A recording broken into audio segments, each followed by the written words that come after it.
Welcome everyone! We're here today in California and we're searching for Ape City from the fantastic 1968 movie Planet of the Apes. Join us, shall you?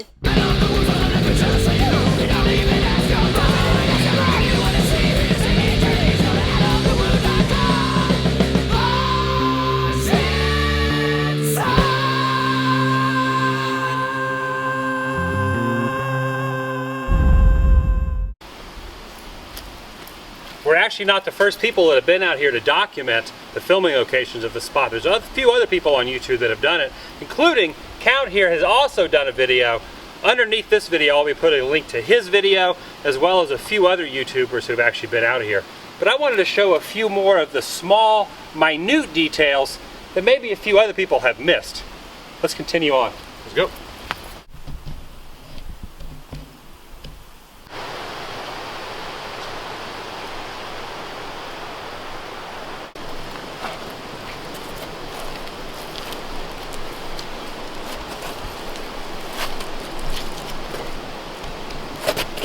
Yeah, utilize those holes in the rock. Very hard to get your bearings out here, but this rock here, they actually had water flowing down. I think they inserted hoses at the top to make the waterfall protruding down. When they came out of the desertous region to find an oasis of water, they slithered right down there and saw with amazement, water!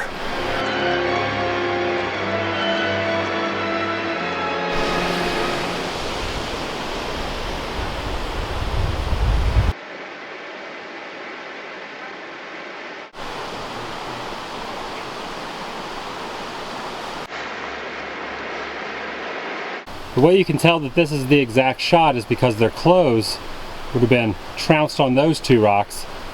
And this tree that's actually going that way, the tree's actually fallen to the right, no longer standing strong. It used to be diagonal about like that, and now laying down, almost completely submerged in the water. These rocks off here are the same. The waterfall was coming down behind it. This rock is the same, that rock's the same. And that's the shot right there, the exact shot from the film.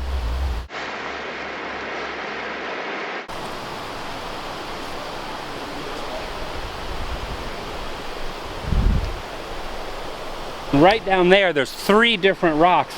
That's where Charlton Heston swam right through the middle of that rock and went up the side of that other rock to look for his stolen clothes that were removed right there on that exact rock.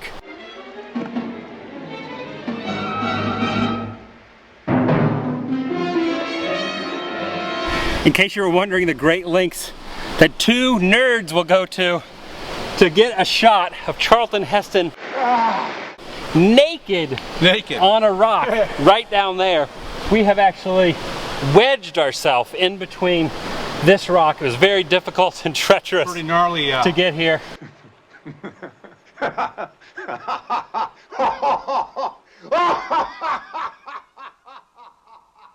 There seems to be a little confusion on the internet about which tree is the tree the crew stood underneath and watched the cornfield.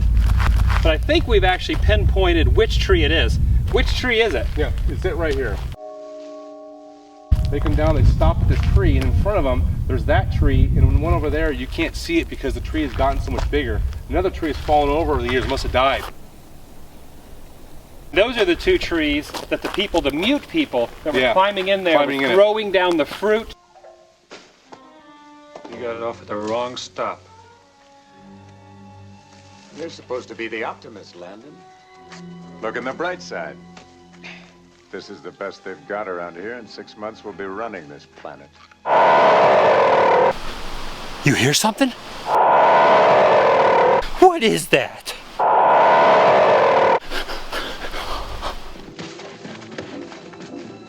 This back whole half or a third was a giant cornfield. That's a huge chase scene. It's all through this area right over here.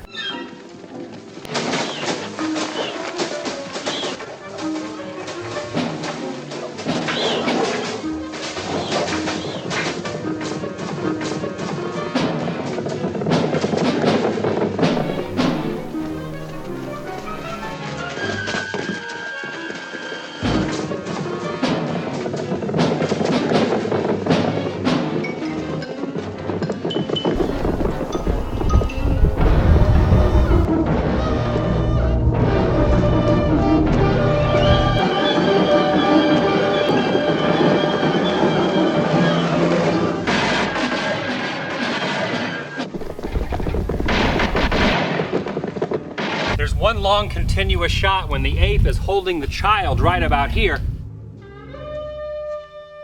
And then once it actually protrudes out of the cornfield, the child starts spastically trying to get away. Over back in here, you can actually see some of the humans hanging upside down right in this area with these trees behind them. Then there is a wagon, a car right here that Taylor is being put inside of. And then right here are the 3 apes standing above a pile of humans getting their photographs taken.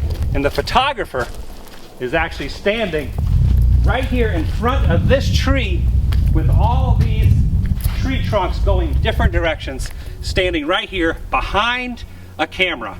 Smile!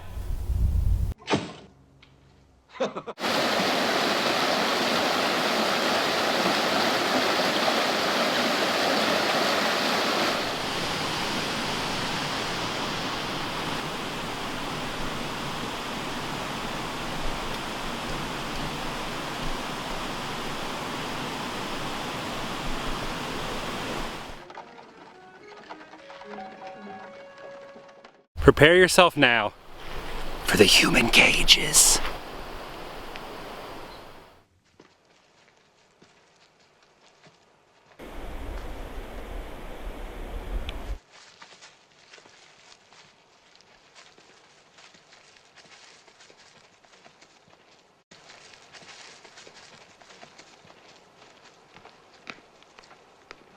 Cornelius, up here. Do you have to work tonight? No. Neither do I.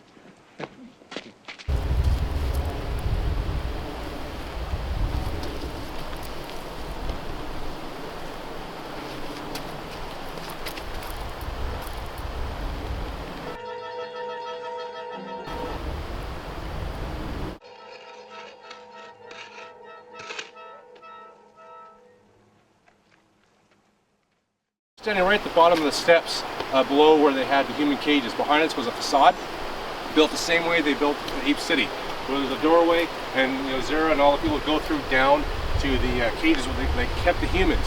Down there where Taylor was being held, and the part where they had the fire hose and they're spraying him down, and he's all, "This is a madhouse! A madhouse!" Get me out of here!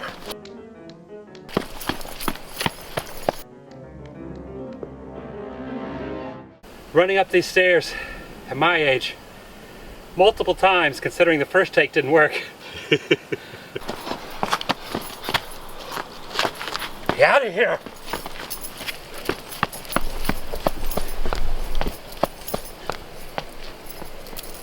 Oh! Makes you a little winded. Good thing we got plenty of hydration out here. Yes. Quite the hike to get out there. It is. I wonder how many times Charlton Heston, how many takes he did to run up this. 217. This whole thing is insane.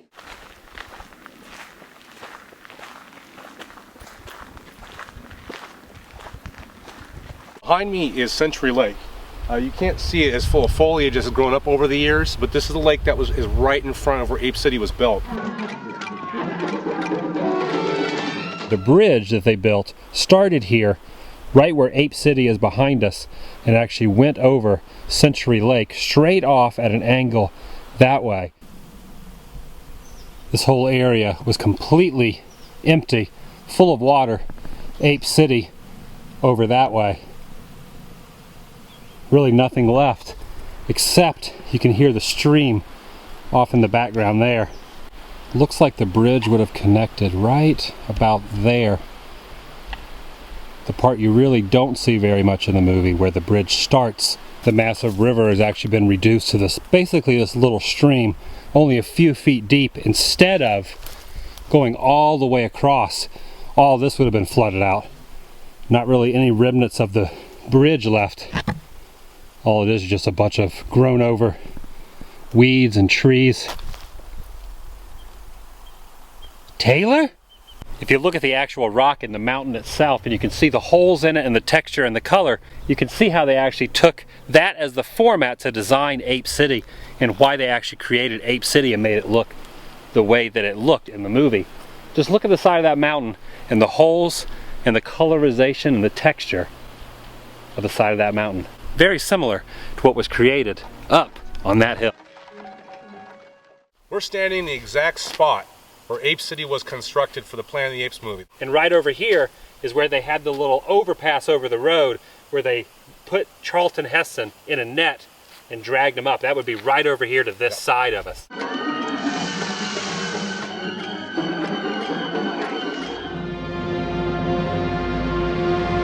Right over here was their Coliseum. I call it that, the Coliseum area. You see it in the movie where they all had all the steps that went up and they had their meetings there. Kind of like a horseshoe-shaped Coliseum, if you will. We should go up on the mountain and see if there's any remnants left of Ape City. All up in these hills are remnants of the actual movie location, starting with one right there. Look at that. One big piece. That's a pretty good sized chunk. What they did, 20th century, is you can see this wire that's here. So they basically built the city, constructed it with this wire mesh, as you see, shaped it, and then they went back over it with cement, as you can see, cemented it, and then took another coating of to smoothen out the cement to give it the look of the way that Ape City has. But this is a piece of Ape City right here, folks. Look at that big piece right there. Still in the ground after all these decades. Look at this. Yep. All the cement has broken off. It's amazing. Even all the way at the very top of the hill, they had parts of Ape City up there. And you can actually see this rock prominently in a scene when Charlton Heston is running and he jumps over like a little barricade there around the little circular area, the amphitheater area. And you can see this, which was actually converted into one of the Ape City parts. They actually utilized that rock. And all along there were the edges of other parts of Ape City as well.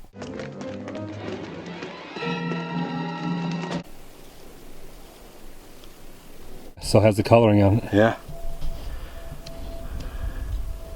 That's a memento right there. Yeah, that's awesome. The Coliseum, which would have been looking down this way.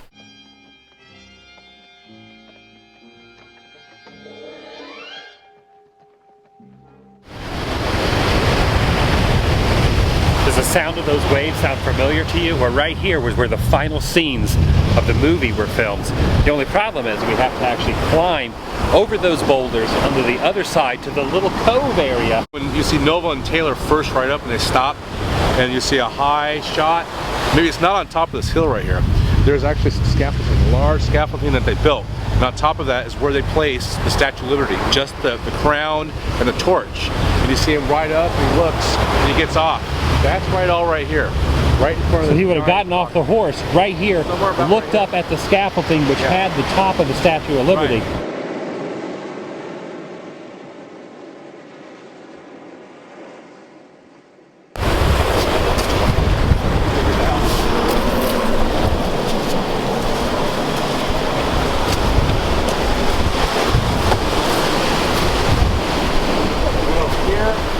Going up and over.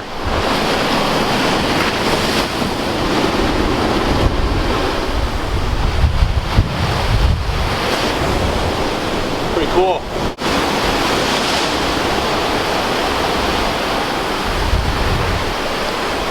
There were actually some horses that ran through here repeatedly at the end of the movie. And how did they have the horses actually run through this little area?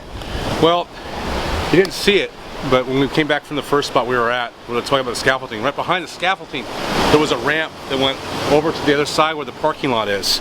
And the ramp went all the way across, up and over here. So the horses ran along the ramp.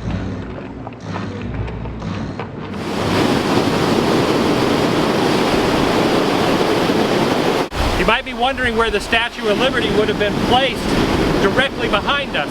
It was actually a matte painting, and they removed part of the mountain. And the way that you can tell is the spot is look right over over here in the water, you can actually see some of the rocks are the exact same rocks, as well as right behind me, you can see the rock formation coming down off the side of the mountain right behind us. So basically from right here over, there's a matte painting where they actually put a drawing and artist rendition of the Statue of Liberty right there.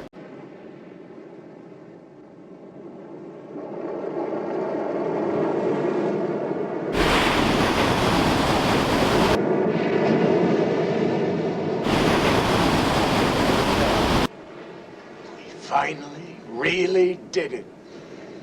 You maniacs! You blew it up! Oh, damn you! The things you do for your passion, man. Coming down's gonna suck. You know that? Slide down and then jump, leap on that other rock, and then just kind of barricade yourself between the wall. Come straight down. Holy shit, dude. That's the son of a bitch. I'm going right there. Alright. Come on down. Whoa! We're good. Gotcha. Come on down. My heel in. Ah! I have conquered